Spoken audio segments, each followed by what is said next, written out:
we know each other through Kate Thompson, who's an author. She said to ask you about your officer at Dunkirk.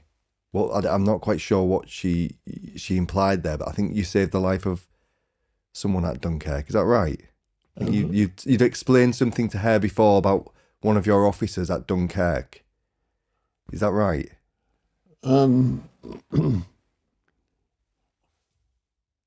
Well, she might be mixed up with something. On the groins, the stone groins, we managed to scramble up there to get onto a destroyer. Now, there's a British officer there with a little dog. Oh, It's a regimental dog. yeah. It's a mascot. And he was trying to get onto the destroyer, and the Royal Navy were in charge. And a Royal Navy officer said, throw the dog in the sea. He's not coming on any of our boats. But the young officer said, it's a regimental officer. I'm going to get it to England.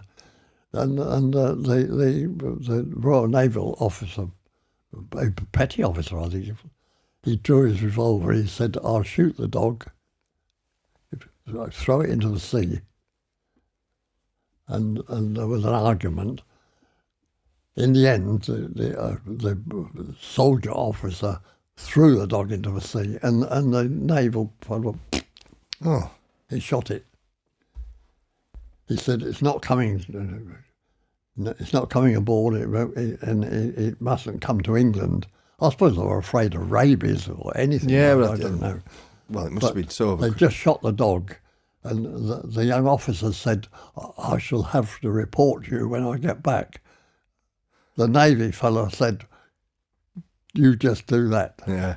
What was the crossing like? Was you relieved, or was it still scary? The crossing was, the boats were very crowded, of course, and a lot of wounded down in below decks. And it was very smooth going across. We went very full out. I think we must have gone across at 30 knots. Right. The destroyer rolling from side to side across. And it had to zigzag because of submarines, U-boats, and also aerial. And was that all happening when you was going across? Oh, yes.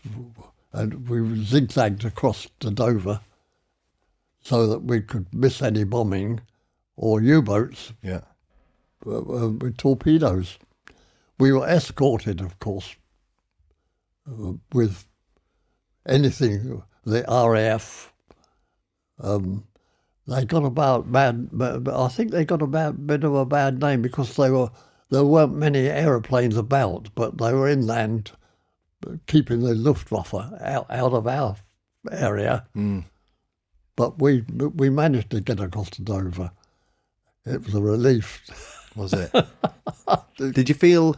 What was the feeling like when because what had happened over a period of 8 days? I think Winston Churchill said that if we can get 40,000 back, that would be in brackets successful. But they got 340,000 back.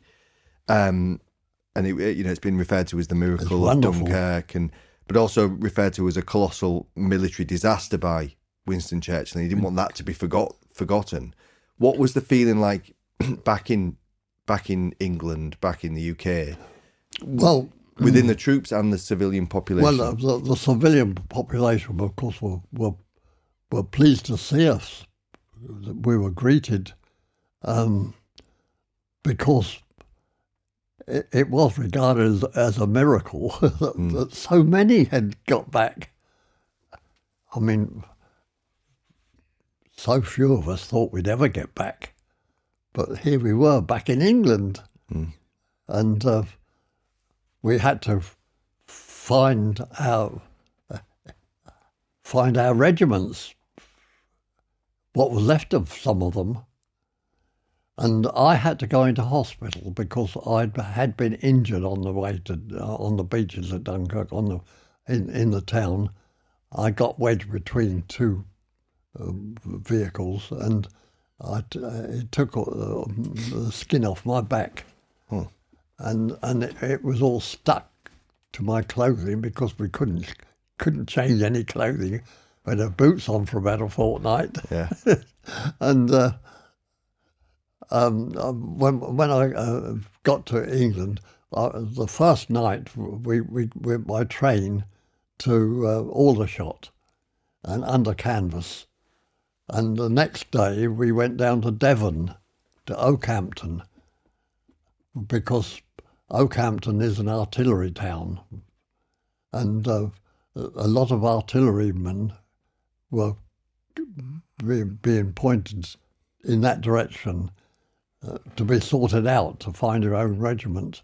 Well, when I got to Oakhampton, I reported sick with my back, and they sent me to Manchester into hospital from Oakhampton in Devon and Dartmoor, right the way up to Manchester. And I spent a couple of nights in the zoo at Bellevue, the famous zoo. What's the zoo? At Manchester. What, a proper zoo, you mean? Do you mean a proper zoo? Yes, Of animals? yes, there were lions and tigers in there. Yes. And but because I'd got a medical ticket with me, I found an MO, and they took me into a hospital. They set up a hospital in the old workhouse at Knutsford, the village of Knutsford, and I was in there for about 10 days while they treated my back and plastered it all over, and VAD nurses were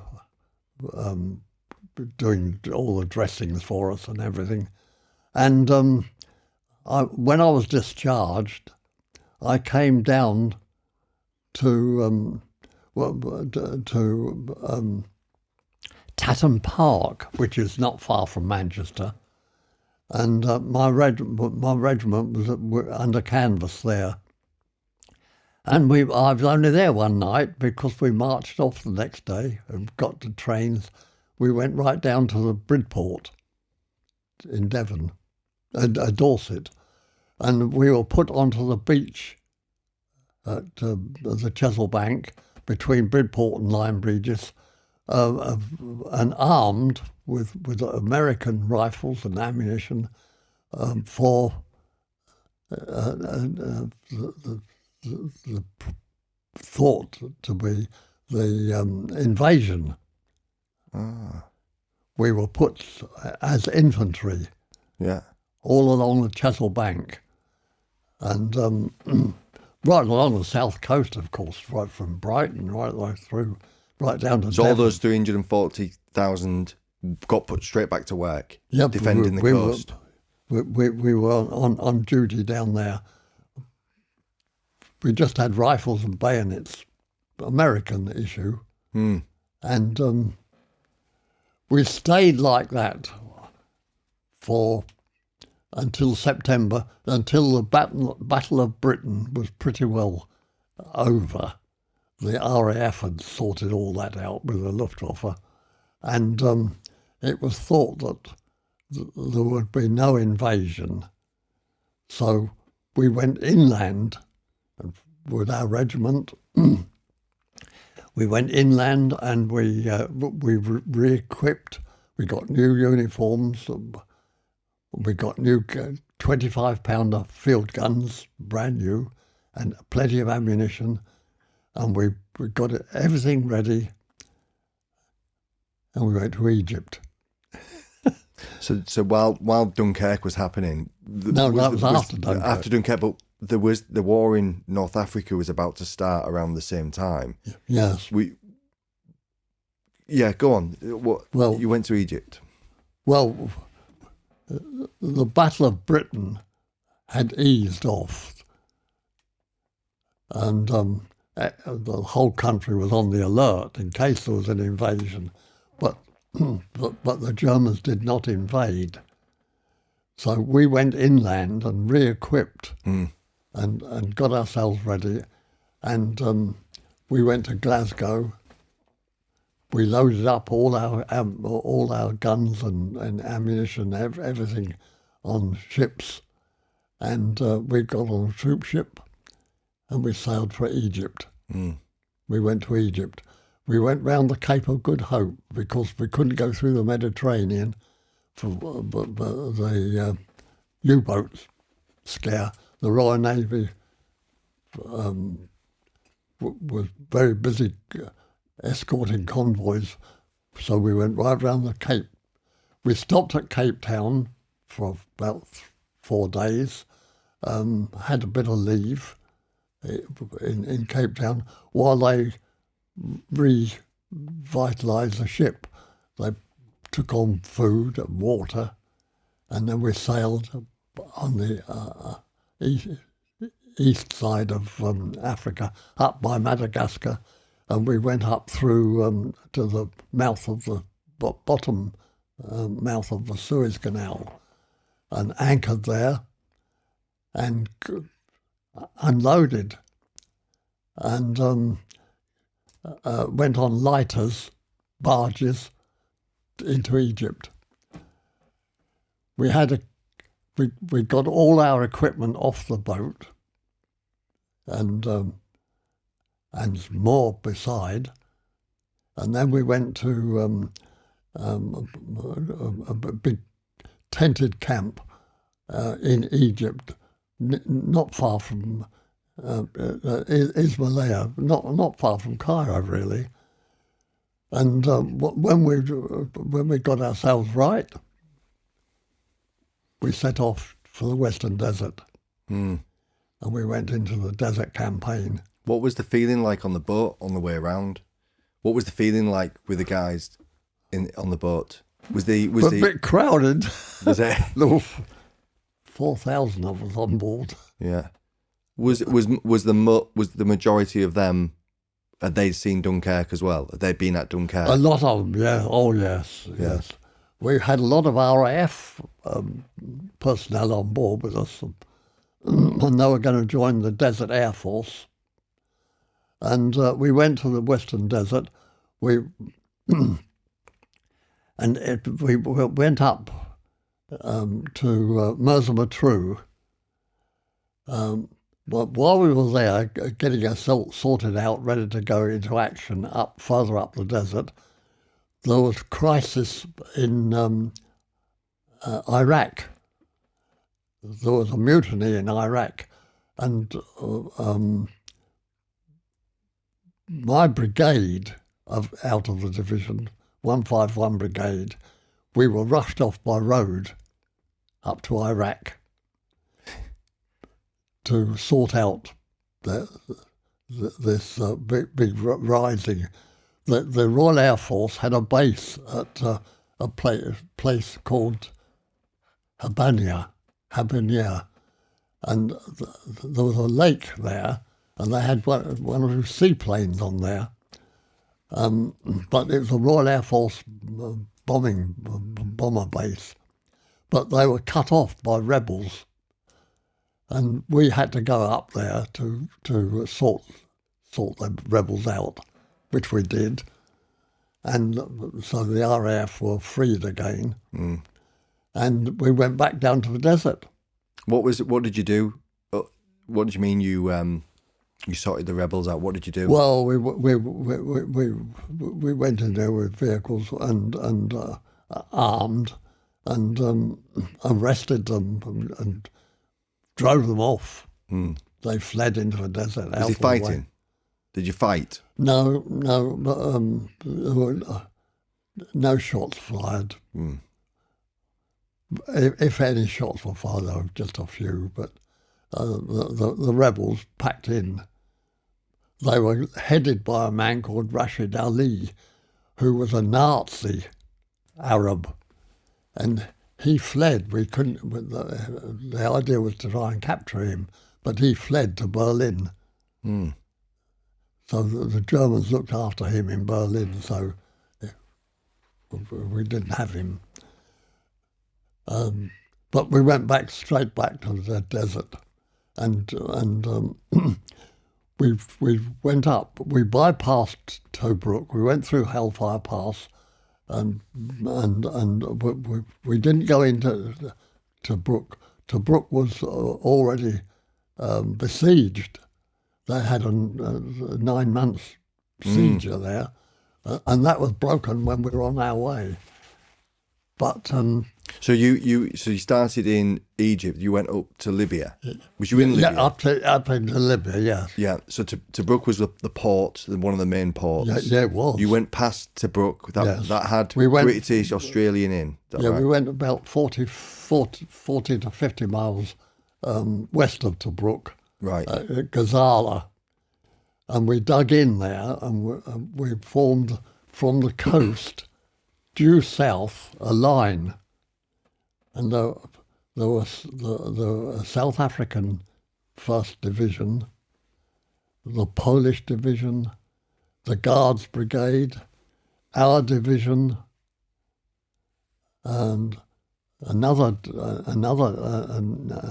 North Country division, and then the Free French. They were right down in the desert at Bir Hakeim. So that we formed the Gazala line, but we were about 50 miles west of 40 to 50 miles west of Tobruk. We used to drive into Tobruk to get petrol, to get food. All our supplies came out of Tobruk from the sea. Even when it was getting besieged. Could you Part get of in- that time, part Yeah. of it, yeah, it was besieged. We used to go at night, Right. but in the end, in June 1942, the Germans made an attack. May. Yeah. They made an attack on the Gazala line and they encircled it. And we were cut off. The whole line was cut off. They came round and they got up to, the Germans took Tobruk. So in order to get petrol and food and water, especially water, we used to go at night by road on a route in the dark and make up a convoy and do it. We did it every night. Oh, really? Did you get attacked then? Well, not in the night, but if we were late getting out, we got attacked because I mean, in the night there would be odd sentries and units would probably pop a few grenades or fire at us, but we got through. One or two vehicles were captured. The Germans knew what we were at, but Yeah. but it was very tricky because there were a lot of minefields up there. Okay. But we managed to keep going until the real balloon went up and the Battle of Knightsbridge and all around there, and Tobruk fell. The Rommel was Rommel was in charge of that area, wasn't he? Rommel. Did where you guys were? Was they fighting on a daily basis? Oh yes. What was it like? All day. What is it like to fight in the desert like that? Hot, fierce. We did a lot of shelling, mortar fire, rifle and bayonets every day. It quietened down at night, but patrols went out at night, cutting telephone cables and wires and all sorts of dirty tricks, laying mines. But in the end, we were cut off in that Gazala line, and we had to make a break for it. We tried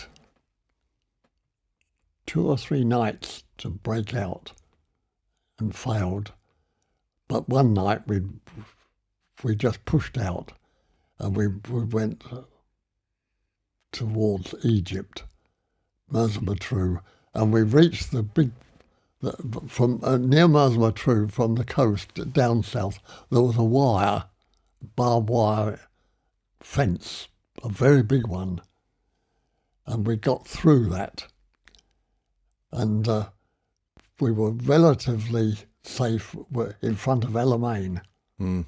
And we tried 4 nights running to get into Alamein, but we were driven back each time. There were 3 German panzer divisions, the 21st, the 15th, and the 90th. Those 3 panzer divisions blocked the way every night for us. Were Allied forces dying when this was happening? Yes. Was it fighting? Because I don't think we've really emphasised that, because this period of time was particularly fierce. On the research I've done, pretty fierce. I want to know what, because people are going to be listening to this that was in Afghanistan, was in Iraq, was in the Falklands, Northern Ireland, yes. Going back. What was it like to be in contact? What was it like to be getting shelled? To be fixing a bayonet? Pretty awful. Mm. There was shelling and tank shelling, shelling us from tanks. A lot of tank battles and terrible scenes with tanks blowing up and with the men still in. The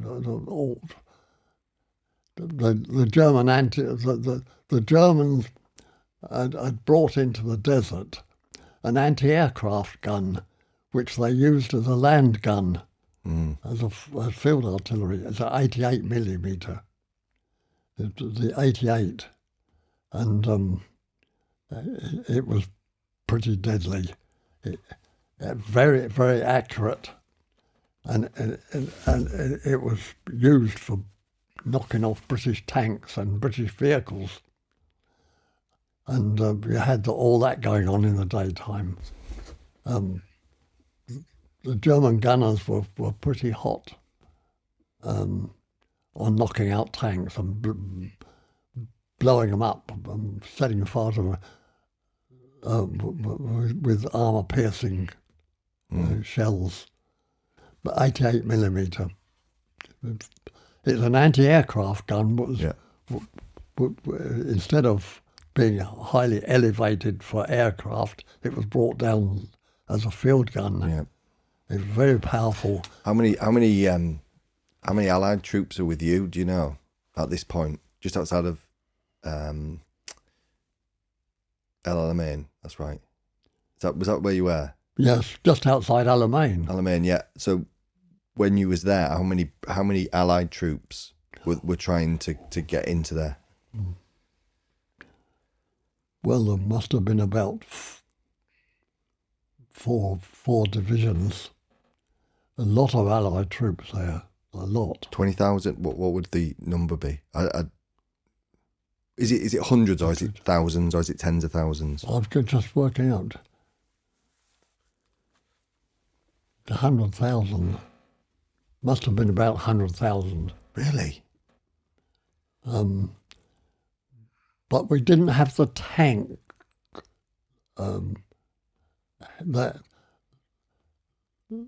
The heavy tanks that we got were rather late in the field. The Grant tank, that was a match for the German Mark III and IV.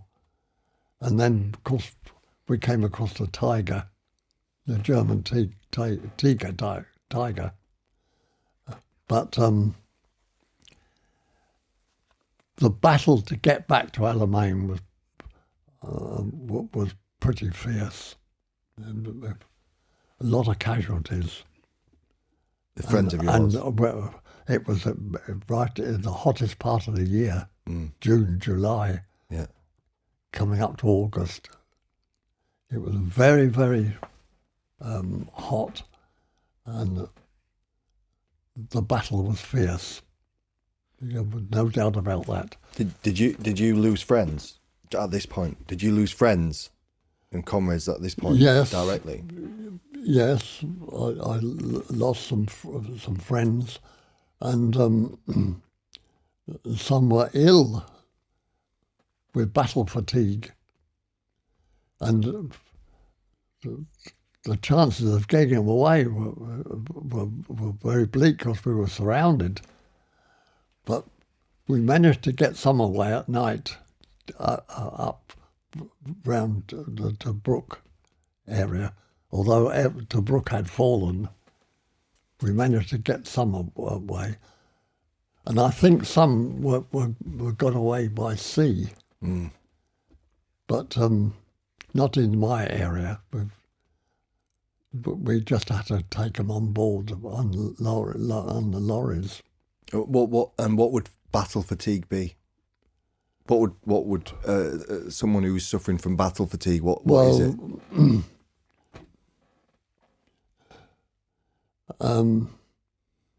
Shaking, nervous, shaking, and not fit for battle, really. Yeah. Not at all fit for battle. Nervous breakdown, really. Trembling and shaking. Even in that heat, Yeah. people were... The odd bod you came across he was no good to you. It was only a case for hospital, but getting them away was terrible. But we did get one or two away in my unit, and I can remember right out in the desert one day, coming across a Royal Air Force patrol, armoured car, a Rolls-Royce armoured car with a RAF, and they took two of our casualties for battle fatigue on board, and they managed to get them back into Egypt. Mm. What happened to them, I don't know. It wasn't quite a Dunkirk, but it was not far off that. Yeah. You know, Tobruk itself, they there was Australians there, Indian, Polish, Brits, and 30,000 prisoners of war got taken just from Tobruk itself. What was the next stage of this for you? Well, down near Alamein, on June the 28th, it was late at night. I was helping an officer. We were leading a convoy of guns. We were going to try and get a battery of 25-pounders into Alamein. And I was a navigator on that night. And we nearly made it. And we went up a ridge and we dismounted and crawled up to have a look over the other side, and we could see the 21st Panzer Division signs on the vehicles. So we crept back to our lot, and we could divert in a slightly different direction. And as we moved off, one of the vehicles stalled, and behind it was a 25-pounder gun, and the barrel of the gun poked through the radiator, and the engine pushed the engine back of a vehicle following, and it caused a traffic jam, and the Germans heard it. They knew what we were up to, and they blocked the way, and I had to go forward with my officer on that convoy to see if we could unblock it, and we managed it. We managed to. We hauled that gun out of that lorry and cleared it. And as we went up the ridge, we had a direct hit from a tank, and it blew our vehicle up. Mm. 3 of them on board were killed, and I was blown out. And I was on the desert. I got hit in the knee with something. I got some ribs broken. That finger was hanging off. Oh. And fortunately, the Germans came out of their tanks, and they hauled me into their dugout, and they hauled me into their dugout, and they bound the MO sewed my finger, that little finger, on, and bound my legs up, and he put a big bandage thing right around, one sticky thing around my ribs, and I was alive. Most of my pals were dead, and that German medical officer said to me, "I've done the best." In English, he spoke English. He said, "I've done the best I can for you, Tommy. You do realise now that you are our prisoner of war." So it didn't register really. I was in a bit of pain and a bit grateful that someone had done something in my chest. Yeah. And daylight came, and they gave me a mug of roasted acorns, that coffee, and they put me on a vehicle, and they took me to the caves at Bardia, where there were a lot of German wounded and British wounded, and gradually we were taken up the desert as prisoners of war on any old vehicles that were running. And we bypassed Tobruk, and we eventually landed up at Benghazi, where they'd made a POW cage just outside the town, south of the town of Benghazi, out in the open desert. Well, we were told we would be there for 2 or 3 days before we were being taken to Italy. But we were there 4 months in that filthy camp. It was terrible, honestly. We made the best of it, but there was ill sickness. We were out in the desert, no roof, nothing. We had 1 blanket each. We huddled under those at night because it's cold in the desert at night, but during the day we rigged up shelter from the sun with blankets, these odd blankets. And our food for the day, we had a little tin of meat, 50 grams. 1 tin of that between 2 men for 24 hours. Oh, my. And a hard British ship's biscuit, as hard as concrete.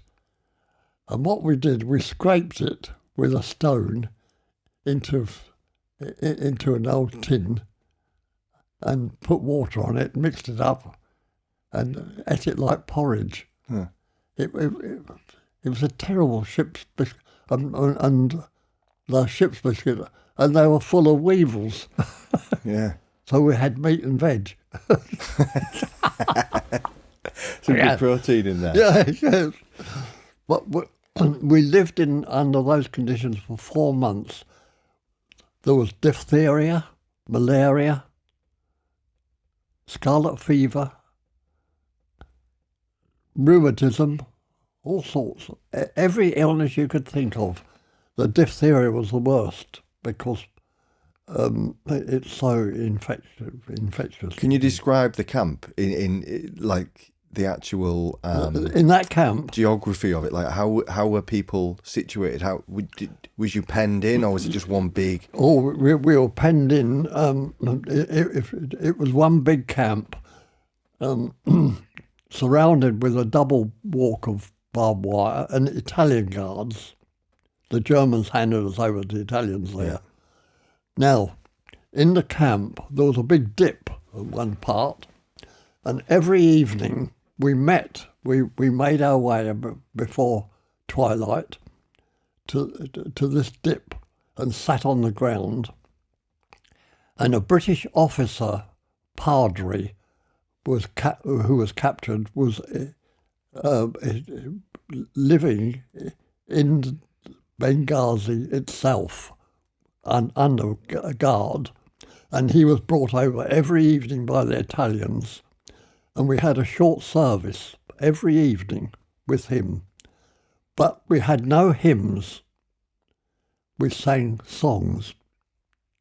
He said, "It's no good having hymns. We feel as if we're deserted here, so we'll have songs." And one or two of the popular songs at the time that were on the radio, we sang in the place of hymns. But that officer, his name was Captain Wright. He was a South African padre. Now, he used to bring in a bit of news because he'd heard the radio over where he was imprisoned with the Italians, at officers' mess, and he used to get a bit of news off the radio, and he'd come out and supposedly preaching to us. The guards didn't know what he was telling. He was telling us a bit of war news. Yeah. How they were doing on the Russian front and all that. Yeah. We got it. And it eased our load a bit. It was quite good to see him. We had only one pint of water a day, and it was seawater that had the salt taken out.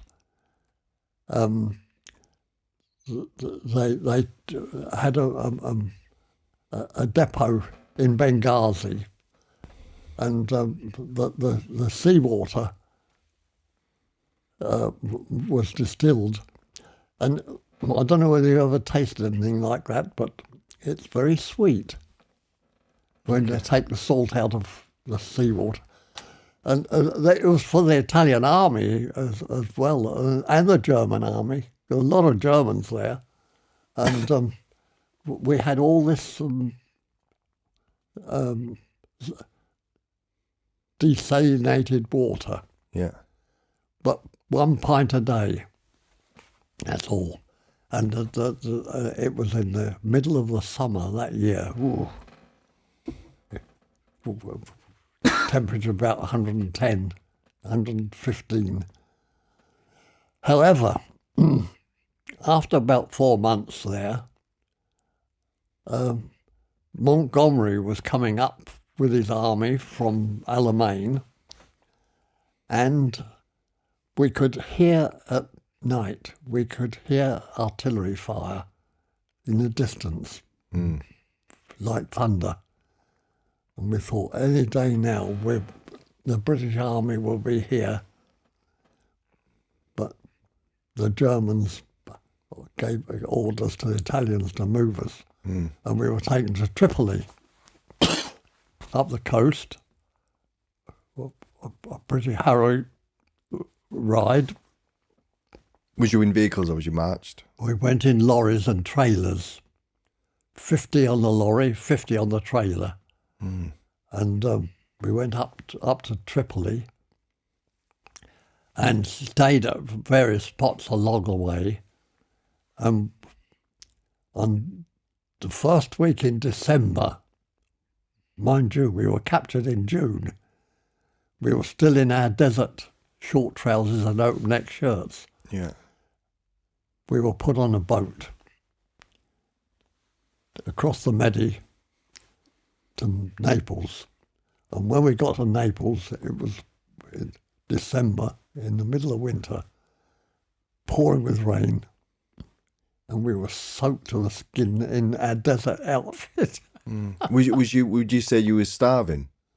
Absolutely. Absolutely. We were skeletons.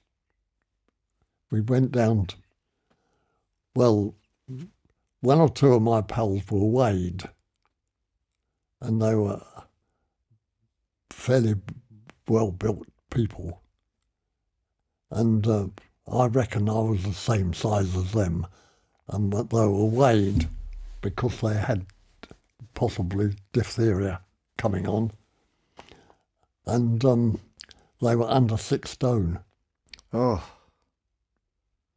So I reckon I dropped down to about 6 stone, and I was 11. Yeah. In 4 months. I lost about 5 stone on that Benghazi run up the desert. How long was the boat journey across? How long was the journey across from Africa to 2.5 days. A terribly rough sea, and we were in the dark hold of the ship down the bottom. Yeah. There's no toilet down there. And we were in the dark. The lid was on top of the hold. And on one occasion, there was an occasion each day when they lifted one corner of the lid, and an Italian officer on the boat came and shouted down at us in English that he said, "We're halfway across the Mediterranean. We have been picked up by a British submarine, but I will not sink the boat." He said, "I will hand it over if the submarine surfaces and holds us up by gun with its gun. I will hand over the ship and you to the British. I will not sink the ship, pull the plug." So we gave him 3 hearty cheers for that, and they put the lid back on again. Did you get